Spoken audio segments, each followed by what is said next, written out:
What's up, squad? It's Brandon from the Bantu Sun. Thank you so much for dropping by. Happy holidays to all of you out there. And I wanted to talk about a recent image I came across, and it was President Trump supposedly appearing to look at his phone at an Amazon wish list. And inside that wish list were three nations, three pieces of land: Canada, Greenland, Panama. And I thought this was really interesting because it really alludes to the idea, because President Trump has said facetiously and sometimes earnestly on various occasions about these three different territories, about the opportunity for acquisition, or his supporters have done so in turn. And I thought it'd be great to really revisit this, because this is really old school America, the idea of manifest destiny, America expansion within its realm of influence, going back to the concepts of Frederick Jackson Turner, and the idea that America's rightful place is in dominance over this part of the hemisphere and strengthening itself. It is part of the culture and the character and the growth and development that is required for America to be successful. So I think the best way to visit this is, let's look at each one of those countries or pieces of land uh, in their own individual right. Let's start with Canada, America's big little cousin up north, right? So Canada is the second largest population, second largest landmass in the world, second only to Russia, and it has a population, though, a tenth of the United States. So although it's massive, it is really spread thin, literally and figuratively, because 90% of Canada's population lives within 150 miles of the US border. So, what does this do? It really makes Canada highly inefficient, and trade with Canada is far more easily done by north south interchanges between the United States and Canada, let's say Seattle or Tacoma area and Vancouver, or the Midwest in Toronto, or the Northeast in Quebec. So in these various regions, it's a lot more easier to go north south and trade with major population centers than it is to trade between Vancouver and Toronto, some of the major cities of Canada. So because of this, and the population is like this obviously because a lot of Canada isn't as hospitable once you start getting that far north. So a lot of land, but that land is kind of like the American Western mountain zone. That land is massive, barren, but full of resources. And Canada has no shortage of natural resources. But as far as the demography and the commerce and the nexus of business, that is going to be adjacent to American cities. And they're going to be just as efficiently run with their American cities as they are with other Canadian cities. And America knows this. Now, there has been a war in the past, what we would say is the French Indian War, or the 7 Year War, what may have you, in various times where America have came across with forces in Canada. And I want to say possibly the War of 1812, maybe another one, where American forces came in contact with Canadians, and it really didn't come out too great for America. Now, that being the case, America really never earnestly attacked Canada. America never earnestly attacked Canada because it wasn't necessary, right? Canada have never been that much of a vital threat, and the ROI just wasn't there for what America at the time could get for Canada. Now, conversely speaking, the Canadians put up a good fight for their country and has maintained their sovereignty, and has been a great partner with Britain in the Commonwealth, and doing so to maintain their sovereignty. Now, taking that off the table, the physical or the violent aspect, it's pretty much that violent aspect has been put to the back seat because it's not even necessary. Canada is one of America's top trading partners through natural border trade. As I said, it's highly efficient to go between Canada border cities and U.S. border cities, as well as international relationships, things such as NORAD, the North American Defense Area, which America fully cooperates in part of protecting the Northern Hemisphere or the North American Hemisphere or the quadrant. Now, because of this trade and because of, I don't want to say acquiescence, but because Canada has not really went out and forged its own foreign policy. Now, if Canada was to be a big China lover, right? And Canada was really making big deals with China, or Canada was close with Russia, I think America's position towards Canada will be 100% or 180 degrees of what it is right now. But that hasn't been the case, and Canada has went lock and step, and maybe it has done so because there is always that underlying threat of being next door to America and really not wanting to have that wrath of America face their direction, as well as just being culturally aligned in a Western way of thought, with America being part, both of these two countries being daughters of Britain.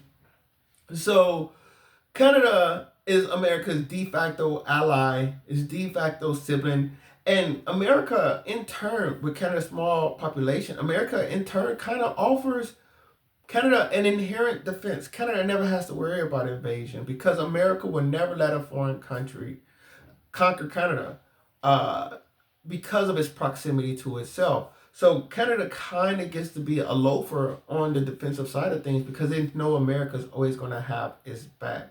So I don't think there's going to be any annexation because it wouldn't be necessary. Influence, remember, control outpaces ownership.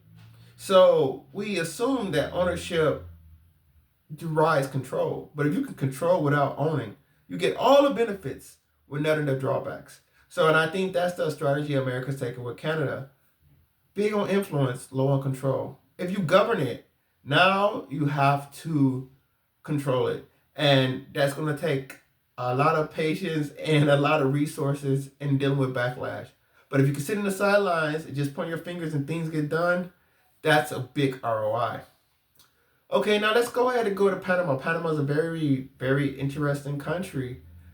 Panama was part of Grand Colombia, and America was able to sway Panama away from Grand Colombia. Grand Colombia being the Great Colombian Empire, Kingdom of South America, South Central America, Latin America. It included Colombia, Venezuela, Ecuador, and Panama. Now, the Darien Gap always separated Panama from South America.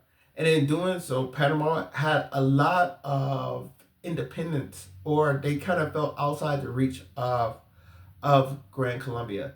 And America was able to persuade them to pursue their own interests with incentives.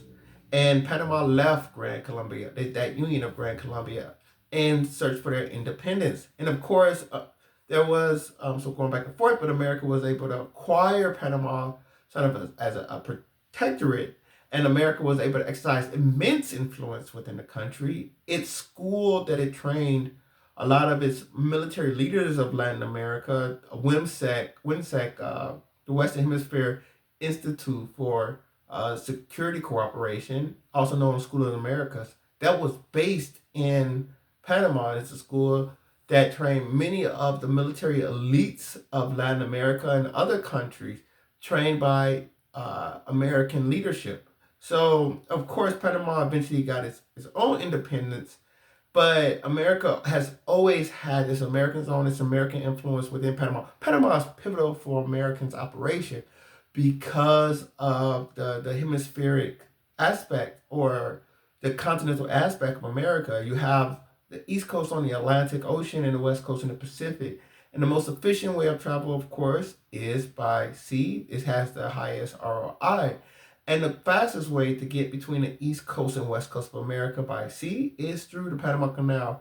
It cuts the Western Hemisphere in half, which reduces time of travel not only for the United States, which requires just the most because they're the most powerful country in the hemisphere, but other countries. If countries wanted to travel from the Pacific to the Caribbean or vice versa, the Panama Canal is the most efficient form of transportation to do so by ship.